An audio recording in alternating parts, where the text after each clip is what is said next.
കാലിൽ പരിക്കേറ്റ ഏഴാറ്റുമുഖം ഗണപതി വീണ്ടും ജനവാസ മേഖലയിൽ ഇറങ്ങി. അതിരപ്പള്ളി പഞ്ചായത്ത് ഓഫീസിന് സമീപമാണ് ആന എത്തിയത്. ആനയുടെ ആരോഗ്യസ്ഥിതി സംബന്ധിച്ച് വനം വകുപ്പ് നിരീക്ഷണം തുടരുകയാണ്.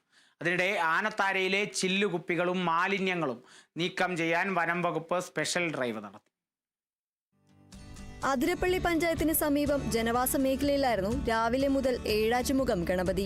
കാലിലെ പരിക്ക് സംബന്ധിച്ച് DFO നൽകിയ റിപ്പോർട്ട് അടിസ്ഥാനപ്പെടുത്തി ആനയ്ക്ക് തുടർ ചികിത്സ നൽകുന്നത് പരിഗണനയിലാണ്.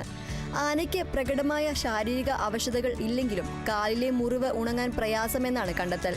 അതിന്റെ അടിസ്ഥാനത്തിൽ വനം വകുപ്പ് ആനയെ നിരീക്ഷിക്കുന്നുണ്ട്.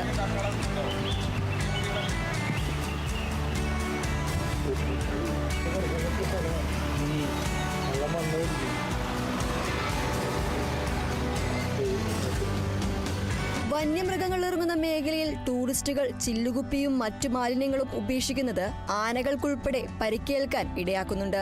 ഈ പരാതിയുടെ അടിസ്ഥാനത്തിലാണ് വാഴച്ചാൽ DFO R ലക്ഷ്മിയുടെ നേതൃത്വത്തിൽ മാലിന്യങ്ങൾ നീക്കം ചെയ്യാൻ ഇന്ന് പ്രത്യേക ഡ്രൈവ് നടത്തിയത്.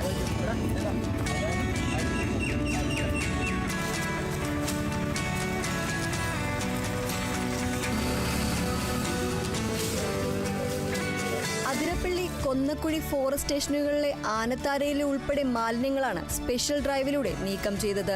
Kerala vision news, Thrissur.